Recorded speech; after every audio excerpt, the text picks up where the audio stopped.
gitu. Tapi orang tua juga nggak boleh terlalu kepo. Misalnya gini, anak tuh kan nggak suka ya diikutin ketika berselancar kemana-mana, pengen kepo tahu kan nggak boleh juga gitu loh.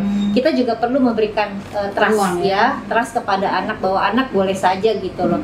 Tapi paling nggak dengan izin anak boleh nggak gitu kan mengikuti, paling tidak bukan mengikuti percakapan atau apa ya, kegiatan mereka melihat aja dan nggak boleh ikut-ikut komentar mulu ya orang tua ya, kan anak juga punya keinginan sendiri ya dalam berkomunikasi dengan teman-temannya.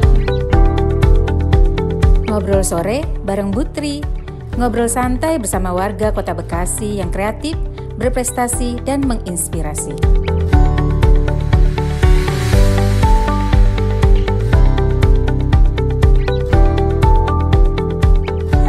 Warahmatullahi wabarakatuh. Apa kabar sahabat Putri? Ngobrol sore kali ini saya ingin membahas tentang fenomena media sosial buat anak-anak. Dalam kondisi pandemi ini membuat kecemasan buat para orang tua terhadap aktivitas anaknya di dalam rumah, lebih banyak menggunakan gadget dan media sosial. Nah, kali ini saya ingin ngobrol santai di sore hari bersama Ibu Zahra Tussoleha Roni, yaitu seorang Human Capital Strategist sekaligus Dekan Fakultas Ilmu Pendidikan dan dosen Fakultas Ekonomi dan Bisnis di Universitas Bhayangkara Jakarta Raya. Apa kabar Bu Zahra? Baik Bu. Saya biasa memanggilnya Bu Zahra gitu ya. Saya ingin kita ngobrol-ngobrol banyak tentang fenomena media sosial di dalam kondisi pandemi ini ya. Dalam kondisi pandemi ini banyak orang tua yang pastinya cemas karena melihat aktivitas anak yang tidak bisa bermain di luar, tetapi hanya di dalam rumah dan hanya berkutat pada gadgetnya dan media sosial yang mereka miliki. Tanggapan Bu Zahra sendiri bagaimana? Jadi media ya dalam hal ini gadget itu sebenarnya banyak sekali manfaatnya, terutama kalau kita di pandemi ini dalam hal membantu kita memudahkan aktivitas sehari-hari. Begitu juga untuk anak-anak, karena ketika anak-anak bosan bermain gitu ya, ada hal yang mereka bisa dapatkan di gadget, informasi, hal-hal yang baru terkait dengan tempat yang belum pernah dikunjungi, dan kemudian hal apa saja yang ingin mereka ketahui, mereka bisa dapatkan di gadget. Termasuk sekarang sistem pendidikannya pun melalui gadget ya, lebih banyak didapatkan dari situ. Jadi sebenarnya kalau kita memang paham betul menggunakan gadget, itu banyak sekali manfaat yang kita bisa dapat ya untuk anak-anak sendiri, pastinya juga buat orang tua. Sekarang yang jadi permasalahan, tidak semua anak itu tahu dan paham fungsinya.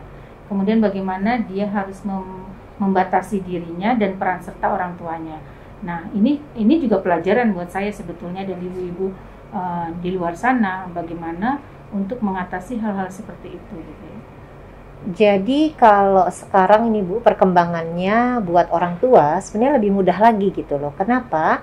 Membatasi anak, karena sekarang sudah bisa ada aplikasi yang membantu orang tua itu bisa membatasi masalah ada timernya ya, berapa lama misalnya mereka ya. Terus kemudian ada fasilitas-fasilitas apa aja yang bisa dikunjungi oleh anak, sehingga orang tua sudah bisa lebih membatasi fitur-fitur yang digunakan dan jam yang akan diberikan kepada anak dalam menggunakan gadget. Jadi mungkin kalau orang tua belum paham, bisa mengunjungi aplikasi atau membaca lewat gadgetnya, itu banyak sekali sekarang. Jadi kita merasa lebih aman. Jadi dari handphone orang tua juga sudah bisa melihat ya, mengontrol. Jadi dipilih dulu ya, ketika memberikan fasilitas itu, dipilih dulu apa-apa saja yang dibutuhkan sesuai dengan sesuai dengan passion anak, kebutuhan dan umur anak gitu loh. Jadi sebenarnya sekarang orang tua sudah bisa terbantu dengan hal itu gitu loh Bu. Artinya di sini dituntut juga peran serta orang tua untuk tidak gaptek teknologi ya, dengan kondisi perkembangan zaman yang seperti ini ya Bu. Sangat-sangat betul. Biasanya ketika anak sudah terpengaruh gadget itu banyak pastinya efek-efek baik jangka pendek, jangka panjang. Kalau yang ibu amati dan ibu ketahui seperti apa ya efek dari jangka pendeknya, pengaruh baiknya, dan tadi baiknya kita sudah tahu. Jadi bagaimana kita tahu untuk pengaruh buruknya baik jangka pendek dengan jangka panjang, karena banyak yang saya amati juga orang tua tidak terlalu khawatir dan melepas karena kurang pengetahuannya juga terhadap efek buruk itu sendiri gitu, terhadap perkembangan anak itu sendiri gitu. Iya. Jadi kalau kita saya boleh sharing ya Bu ya. Kemarin saya baca di salah satu tabloid bahwa kecanduan anak akan gadget itu terutama di Jawa Barat ini sekarang mungkin naik. Ada ratusan anak ya sudah masuk rumah sakit jiwa. Ya, rumah sakit jiwa yang kemudian anaknya itu sedih sekali. Jadi sulit sekali rasanya untuk bagaimana anak ini menjadi normal kembali. Gitu loh ya, karena ketika anak itu edik, yang diserang adalah saraf. Ya.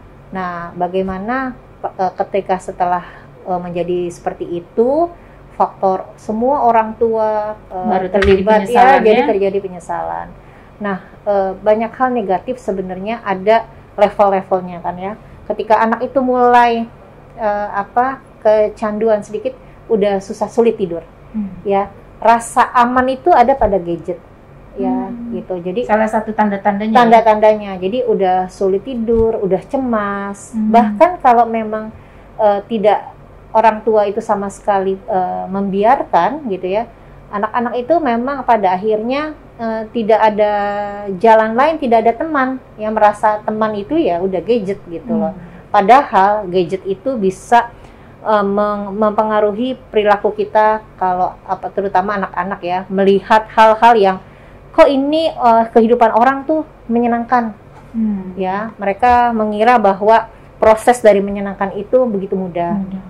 Kemudian efek media sosial, dan kemudian kok hal-hal yang mereka itu nggak tahu prosesnya ya, menjadikan mereka dalam berkomunikasi juga ya nggak ada pelajarannya, sehingga mereka dengan mudah melontarkan segala sesuatu. Padahal misalnya efeknya di dalam ketika menyampaikan segala sesuatu itu kan ada ilmunya gitu loh. Anak-anak nggak paham sehingga bisa terjadi itu cyberbullying. Ya, dan kemudian banyak sekali efeknya ya. Pada akhirnya anak-anak tersebut ketika sudah kecanduan tidak bisa berhenti, bisa sambil gadget sambil makan, menyebabkan obesitas. Ya, udah malas olahraga. Ya kan? Malas bergerak. Udah asik ya. Udah asik gitu loh. Terus sudah tidak mau melakukan hal-hal apapun kecuali dengan gadgetnya. Kalau menggunakan gadget itu untuk sesuatu hal yang positif, misalnya, itu masih bisa ditoleransi lah ya, oke. Tapi begitu kita nggak tahu di dalam gadget itu banyak hal yang sebenarnya nggak boleh.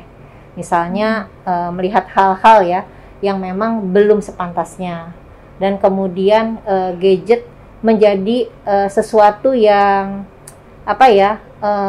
mereka bisa menyampaikan, tadi yang saya bilang, menyampaikan apapun gitu tanpa kematangan dalam berkomunikasi. Jadi di media sosial. Iya, di media sosial. Jadi karena biasanya lebih tidak punya beban ketika dia melontarkan kata-kata karena tidak merasa kenal. Betul. Hanya karena membaca dari komentar-komentar sebelumnya. Betul. Gitu ya. Itu ada set efek terhadap karakter si anak itu sendiri. Betul. Pastinya itu ya. Dan perilakunya bisa berubah loh Bu. Gitu ya? Iya.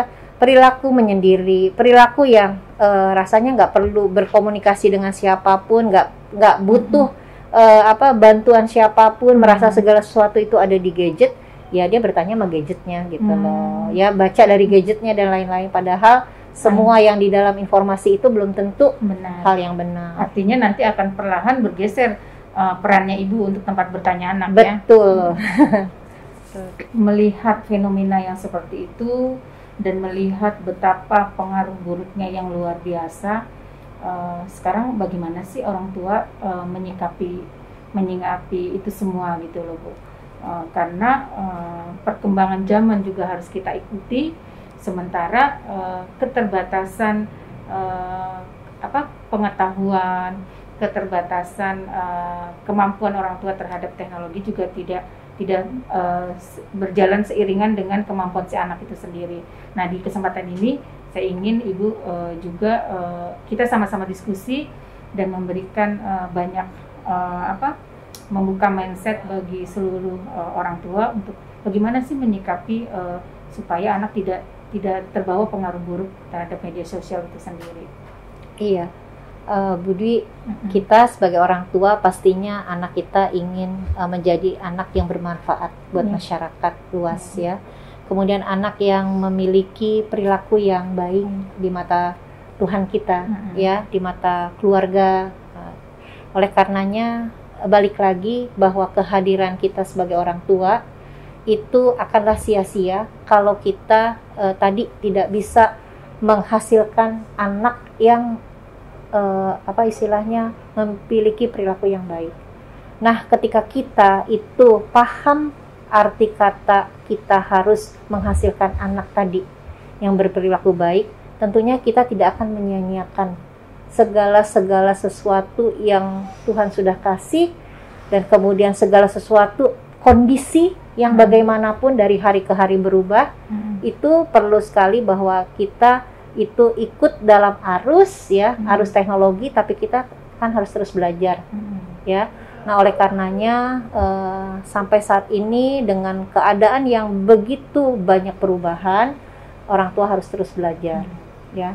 Nah, banyak sekali peran ya dari orang tua sendiri yang memang terus-menerus harus menjadi partner buat anak dalam berkomunikasi, keterbukaan. Kalau orang tua itu paham bahwa dirinya nggak ngerti, ya paling tidak orang tua bisa mencari sosok pengganti untuk mendampingi anak atau anak tempat bertanya.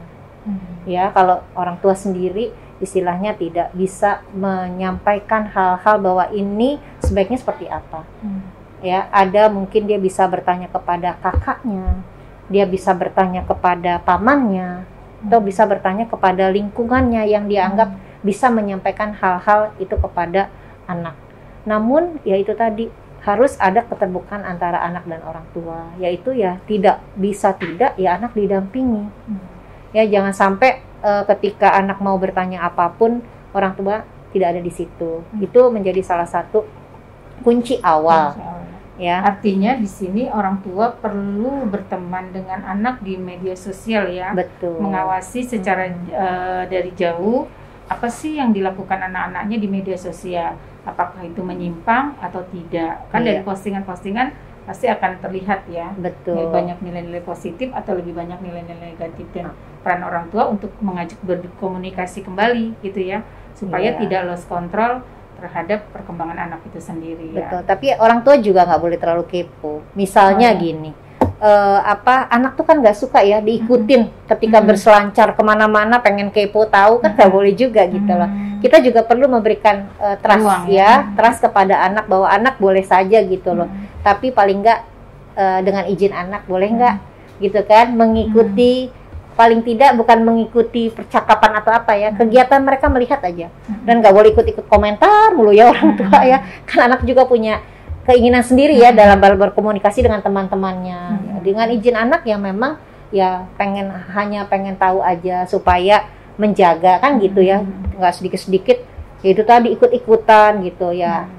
Kita juga sebagai orang tua itu harus bisa bagaimana menjaga benar trust anak kepada kita, menjaga betul gitu loh bahwa kita ini di posisi zaman sekarang ada satu perbedaan gitu ya, bagaimana tadi beradaptasi terhadap ini juga keinginan anak supaya anak juga nggak malu gitu. Pada akhirnya kalau anak itu banyak dicampuri, akhirnya dia diblok, kita nggak bisa ngelihat apa-apa. Itu juga penting buat orang tua, jangan sedikit-sedikit udah curiga gitu. Rasanya anak juga akhirnya nggak mau terbuka gitu.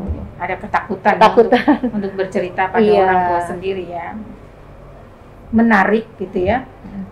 Bahasan diskusi kita, ngobrol sore kita hari ini sahabat Putri, tapi karena waktu yang tidak mencukupi, saya ingin Ibu ada hal-hal lain nggak yang ingin Ibu sampaikan kepada seluruh orang tua gitu ya yang menonton konten ini supaya bisa menjadi perhatian khusus, tidak melepas masa perkembangan anak dengan tumbuh dengan sendirinya tanpa pengawasan dari orang tua itu sendiri. Oh iya, tadi ada yang lupa nih, saya mau sampaikan. Jadi kita kan suka bingung gitu ya, tanya berapa lama sih anak perlu dikasih kepercayaan ya untuk berselancar dengan bermain gadget. Terus umur berapa sih gitu ya?